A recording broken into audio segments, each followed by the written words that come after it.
അനുഗ്രഹിക്കപ്പെട്ട നല്ല സമയത്തിനായി ഞാൻ ദൈവത്തെ സ്തുതിക്കുന്നു, സ്തോത്രം ചെയ്യുന്നു. ദൈവവചനം ശ്രവിച്ചുകൊണ്ടിരിക്കുന്ന എല്ലാ ദൈവമക്കൾക്കും വീണ്ടും വരാമെന്ന് അരുളി ചെയ്തവനായ കർത്താവായ യേശു ക്രിസ്തുവിൻ്റെ ധന്യനാമത്തിൽ ഞാൻ എൻ്റെ സ്നേഹവന്ദനം അറിയിക്കുന്നു. ഇന്നത്തെ അല്പസമയത്തെ ചിന്തയ്ക്കായി 95-ാം സങ്കീർത്തനം 8 മുതൽ 11 വരെയുള്ള വാക്യങ്ങൾ നമുക്ക് വായിക്കാം. ഇന്ന് നിങ്ങൾ അവൻ്റെ ശബ്ദം കേൾക്കുന്നു എങ്കിൽ മെരിബയിലെ പോലെയും മരുഭൂമിയിൽ മസാനാലിനെ പോലെയും നിങ്ങളുടെ ഹൃദയത്തെ കഠിനമാക്കരുത്. അവിടെ വെച്ച് നിങ്ങളുടെ പിതാക്കന്മാർ എന്നെ പരീക്ഷിച്ചു, എൻ്റെ പ്രവൃത്തി അവർ കണ്ടിട്ടും എന്നെ ശോധന ചെയ്തു.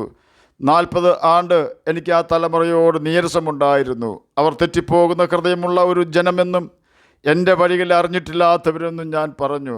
ആകയാൽ അവർ എൻ്റെ സ്വസ്ഥതയിൽ പ്രവേശിക്കുകയില്ല എന്ന് ഞാൻ എൻ്റെ ക്രോധത്തിൽ സത്യം ചെയ്തു. അനുഗ്രഹിക്കപ്പെട്ട വേദവാക്യങ്ങളാണ് നാം കേട്ടത്. മിസ്രയീമിൽ അടിമകളായി കഷ്ടപ്പെട്ടിരുന്ന ഇസ്രയേൽ ജനത്തിന് മോശ മുഖാന്തരം ഒരു വിടുതൽ ദൈവം അയച്ചു. 10 വലിയ ശിക്ഷാവിധി മിസ്രയീമർക്ക് കൊടുത്തുകൊണ്ടാണ് ദൈവം ജനത്തെ അവിടെ നിന്നും പുറപ്പെടുവിച്ചത്. പാലും തേനും ഒഴുകുന്ന സമ്പൽ സമൃദ്ധിയുള്ള കനാൻ ദേശം ഞാൻ നിങ്ങൾക്ക് തരും എന്നാണ് യഹോവ മോശ മുഖാന്തരം ഇസ്രയേൽ മക്കളോട് പറഞ്ഞത്.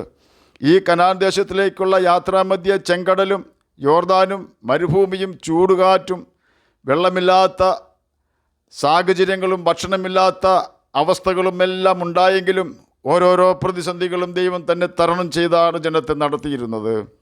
എന്നാൽ ദൈവം കൊടുക്കുമെന്ന് വാഗ്ദത്തം ചെയ്ത കനാൻ ദേശവും തങ്ങൾ ആ സമയത്ത് എത്തിപ്പെട്ടിരുന്ന സ്ഥലവും തമ്മിൽ 40 ദിവസത്തെ വഴി ദൂരമാണ് ഏകദേശം ഉണ്ടായിരുന്നത്. ദേശം ഉറ്റുനോക്കുവാൻ പോയ 12 ഗോത്ര പ്രമാണികളിൽ യോശുവയും കാലേബും ഒഴികെയുള്ള 10 പേരും യഹോവയ്ക്ക് വിരോധമായി സംസാരിച്ചു. അവർ പറഞ്ഞത് ഇപ്രകാരമായിരുന്നു: ആ ദേശം കൈവശമാക്കുവാൻ നമുക്ക് കഴിയുകയില്ല. ആ ദേശത്തിന് വലിയ കോട്ടകളും അതിൽ താമസിക്കുന്നവർ അനാക്യ മല്ലന്മാരുമാകുന്നു. അവരുടെ മുമ്പിൽ ഞങ്ങൾക്ക് തന്നെ വെട്ടുക്കിളികളെപ്പോലെ തോന്നി. ഈ വാക്കുകൾ കേട്ടപ്പോൾ ജനം കരഞ്ഞു, മോശയ്ക്കും യഹോവയ്ക്കും എതിരെ പിറുപിറുത്തു. ഞങ്ങളും ഞങ്ങളുടെ കുഞ്ഞു കുട്ടികളും കൊള്ളയായി പോകും എന്ന് പറഞ്ഞ് നിലവിളിച്ചു. എന്നാൽ കാലേബും യോശുവയും യഹോവയോട് പറ്റി നിന്നു. യഹോവ ആ ദേശം നമുക്ക് തരുമെന്ന് പറഞ്ഞു.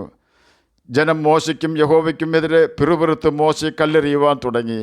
ആകയാൽ യഹോവ മോശയോട് പറഞ്ഞു, ഈ ജനം വാഗ്ദത്ത കനാനിൽ പ്രവേശിക്കുകയില്ല. ഇവർ കൊള്ളയായി തീരുമെന്ന് പറഞ്ഞ കുട്ടികൾ അവിടെ പ്രവേശിക്കും എന്ന് പറഞ്ഞു. ഇതാണ് നാം വായിച്ച് കേട്ട വേദഭാഗങ്ങളിൽ 95-ാം സങ്കീർത്തനം 11-ാം വാക്യത്തിൻ്റെ പശ്ചാത്തലം. എങ്കിലും 95-ാം സങ്കീർത്തനത്തിൻ്റെ 8-ാം വാക്യത്തിൽ വീണ്ടും സ്വസ്ഥതയിൽ പ്രവേശിക്കുവാനൊരു അവസരം കർത്താവ് നമുക്ക് തരികയാണ്. നിങ്ങളുടെ ഹൃദയം കഠിനമാക്കരുത് എന്ന വാണിങ്ങോടുകൂടി ഇസ്രയേൽ ജനം കനാൻ ദേശമാകുന്ന അവരുടെ സ്വസ്ഥതയിൽ പ്രവേശിക്കുവാൻ അനേകം പ്രതികൂലങ്ങൾ തരണം ചെയ്യേണ്ടിയിരുന്നു. രക്ഷിക്കുന്ന വീരനായ യഹോവ അവരോട് കൂടെ തന്നെ ഉണ്ടായിരുന്നു. അനേകം അത്ഭുതങ്ങൾ അവർ കാണുക യഹോവ ചെയ്തിരുന്നു. എങ്കിലും കർത്താവ് 95-ാം സങ്കീർത്തനം 9-ാം വാക്യത്തിൽ പറയുകയാണ്: നിങ്ങളുടെ പിതാക്കന്മാർ എന്നെ പരീക്ഷിച്ചു, എൻ്റെ പ്രവൃത്തികൾ കണ്ടിട്ടും എന്നെ ശോധന ചെയ്തു എന്ന്. ചുരുക്കി പറഞ്ഞാൽ ദൈവത്തിൻ്റെ നടത്തിപ്പിൽ അവർ വിശ്വസിച്ചില്ല എന്ന് സാരം. ദൈവത്തിൻ്റെ നടത്തിപ്പിൽ നാം വിശ്വസിക്കാതിരിക്കുന്നത് ദൈവം വെറുക്കുന്ന പാപമാണെന്ന യാഥാർത്ഥ്യം നാം മറന്നു പോകരുത്.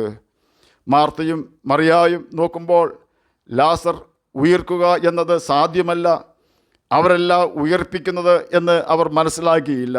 യേശുവാണ് അത്ഭുതം നടത്തുന്നത്. കാണുമ്പോൾ മാത്രമല്ല, അത്ഭുതം നടക്കാത്തപ്പോഴും സ്ഥിരതയുള്ള വിശ്വാസം നമുക്ക് ഉണ്ടാകണം. യേശുവിൻ്റെ കൽപ്പനകൾ അനുസരിച്ചാൽ മാത്രമേ നമുക്ക് സ്ഥിരതയുള്ള വിശ്വാസം ഉണ്ടാവുകയുള്ളൂ. ഇസ്രയേൽ മക്കളുടെ സ്വസ്ഥത എന്നത് മരുഭൂമിയിലെ അലച്ചിൽ മാറി കനാൻ ദേശത്ത് വിശ്രമിക്കുക എന്നതാണെങ്കിൽ നമ്മുടെ സ്വസ്ഥത അതിനേക്കാൾ ശ്രേഷ്ഠതയുള്ളതാണ്. ഇസ്രയേൽ ജനത്തിന് മിസ്രയീമിൽ നിന്നും രക്ഷിക്കുവാൻ ആട്ടിൻകുട്ടിയാണ് അറുക്കപ്പെട്ടത്. എന്നാൽ നമ്മെ സാത്താൻ്റെ അടിമത്തത്തിൽ നിന്നും രക്ഷിക്കുവാൻ ലോകത്തിൻ്റെ പാപം ചുമക്കുന്ന ദൈവത്തിൻ്റെ കുഞ്ഞാടായ കർത്താവായ യേശു ക്രിസ്തു തന്നെ അറുക്കപ്പെട്ടു. തന്നെയുമല്ല, നമുക്ക് കർത്താവ് തരാമെന്ന് ഏറ്റിരിക്കുന്നത് സ്വർഗീയ സ്വസ്ഥതയാണ്. യുഗായുഗങ്ങൾ നമുക്കിത് അനുഭവിക്കുവാൻ കഴിയും. നമുക്ക് വാഗ്ദാനം ചെയ്തിരിക്കുന്ന സ്വസ്ഥതയ്ക്കായി നാം ഉത്സാഹിക്കേണ്ടത് അത്യാവശ്യമാണ്. കർത്താവ് നമുക്ക് വാഗ്ദത്തം തന്നിരിക്കുന്ന സ്വസ്ഥത നാം പ്രാപിക്കണമെങ്കിൽ ആദ്യം ചെയ്യേണ്ടത് ദൈവത്തെ അനുസരിച്ച് അവനെ വിശ്വസിക്കുക എന്നതാണ്. വിശ്വാസം കൂടാതെ നമുക്ക് ദൈവത്തെ പ്രസാദിപ്പിക്കുവാൻ കഴിയുന്നതല്ല എന്ന് എബ്രായർക്ക് എഴുതിയ ലേഖനം 11-ാം അധ്യായം 6-ാം വാക്യത്തിലും അവിശ്വാസമുള്ള ദുഷ്ടഹൃദയം നമുക്കുണ്ടാകുവാൻ പാടില്ല എന്ന് എബ്രായർക്ക് എഴുതിയ ലേഖനം 3-ാം അധ്യായം 12-ാം വാക്യത്തിലും രേഖപ്പെടുത്തിയിരിക്കുന്നു. നമുക്ക് നമ്മുടെ ദൈവം നമുക്ക് തന്ന വാക്തത്വമാകുന്ന സ്വസ്ഥത പ്രാപിക്കുവാൻ ദൈവഭയം നമുക്ക് ആവശ്യമാണ്. നാം പാപം ചെയ്താൽ ദൈവഭയം നമ്മിൽ നിന്നും നീങ്ങിപ്പോകും. അനുസരണക്കേട് ദൈവത്തോട് കാണിച്ചാൽ നമുക്ക് സ്വസ്ഥതയിൽ പ്രവേശിക്കുവാൻ കഴിയുകയില്ല. നാം ഉത്സാഹത്തോടെ ശ്രമിച്ചാൽ നമുക്ക് കർത്താവ് വാഗ്ദാനം ചെയ്ത സ്വസ്ഥതയിൽ പ്രവേശിക്കുവാൻ ഇപ്പോൾ അവസരമുണ്ട് എന്ന് നാം ഓർക്കണം. സ്വസ്ഥത വലിയ നന്മയും ദൈവത്തോടു കൂടി വസിക്കുവാൻ കഴിയുന്നതുമാണ്. ഈ സ്വസ്ഥത ലഭിക്കുവാൻ നാം പ്രാപ്തരായാൽ ഈ ലോകത്തിൽ തന്നെ നമുക്ക് അലച്ചിലില്ലാതെ സമാധാനമായി ജീവിക്കുവാൻ കഴിയും. അതിന് നാം ചെയ്യേണ്ടത് നമ്മുടെ ഹൃദയത്തിലെപ്പോഴും യേശു ഉണ്ടെന്ന് ഉറപ്പ് വരുത്തി അവൻ്റെ ആത്മാവിനെ ദുഃഖിപ്പിക്കാതെ ദൈവേഷ്ടം ചെയ്യുക എന്നതാണ്. കർത്താവ് വാഗ്ദത്തം ചെയ്ത സ്വർഗീയ സ്വസ്ഥത ആഗ്രഹിക്കാത്തവർക്ക് തീയും ഗന്ധകവും കത്തുന്ന തീ പൊയ്ക മാത്രമേ ശേഷിക്കുന്നുള്ളൂ. അവിടെ അവരുടെ പുഴു ചാകുന്നില്ല, തീ കെടുന്നതുമില്ല, എല്ലാവരും തീ കൊണ്ട് ഉപ്പിടും എന്ന് മർക്കോസ് എഴുതിയ സുവിശേഷം 9-ാം അധ്യായം 48-ാം വാക്യത്തിലും,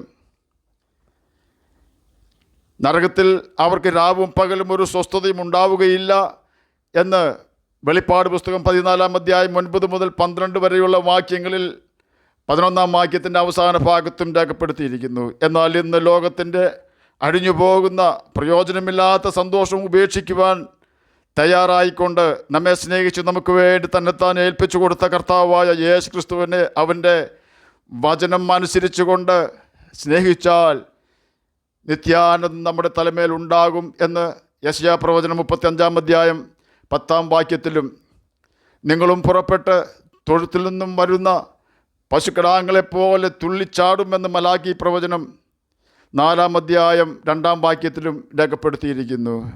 നിത്യസമാധാനം അവൻ നമുക്ക് തരും. നമ്മുടെ കണ്ണുനീരും നെടുവീർപ്പും അവൻ മാറ്റിത്തരും. സ്വർഗത്തിൽ ചെല്ലുമ്പോൾ മാത്രമല്ല, ഇവിടെ ആയിരിക്കുമ്പോഴും യേശുവിൻ്റെ കരം നമ്മെ ആശ്ലേഷിക്കും. യേശു പറഞ്ഞു, ഞാൻ നിങ്ങളെ അനാഥരായി വിടുകയില്ല.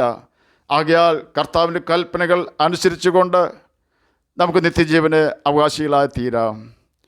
അതിന് കർത്താവ് നമ്മെ സഹായിക്കട്ടെ എന്ന് പ്രാർത്ഥിച്ചുകൊണ്ട് ഞാൻ എൻ്റെ വാക്കുകളിൽ നിന്നും വിരമിക്കുന്നു. നമുക്ക് പ്രാർത്ഥിക്കാം. ഞങ്ങളെ സ്നേഹിക്കുന്ന സ്വർഗീയ പിതാവേ, നല്ല വചനത്തിനായി ഇങ്ങനെ സ്തുതിക്കുന്നു, സ്തോത്രം ചെയ്യുന്നു.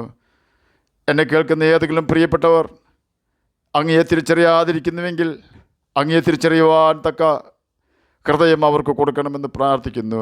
അങ്ങയുടെ വചനം പ്രമാണിച്ചുകൊണ്ട് നിത്യജീവനാവകാശികളായി തീർന്ന് സ്വസ്ഥതയിൽ പ്രവേശിക്കുവാൻ അടിയനെയും അടിയനെ കേൾക്കുന്ന അങ്ങയുടെ കുഞ്ഞുങ്ങളെ സഹായിക്കണമേ. പഠിക്കുന്ന കുഞ്ഞുങ്ങൾക്ക് പഠിക്കുവാനുള്ള ബുദ്ധിയും ജ്ഞാനവും ഓർമ്മശക്തിയും കൊടുക്കണമേ. രോഗത്താൽ ഭാരപ്പെടുന്നവർക്ക് രോഗസൗഖ്യം കൊടുക്കണമേ. പ്രാർത്ഥന കേട്ടതിനായി സ്തോത്രം, യേശുവിൻ്റെ നാമത്തിൽ തന്നെ ആമേൻ. കർത്താവ് എല്ലാവരെയും അനുഗ്രഹിക്കട്ടെ. സ്തോത്രം.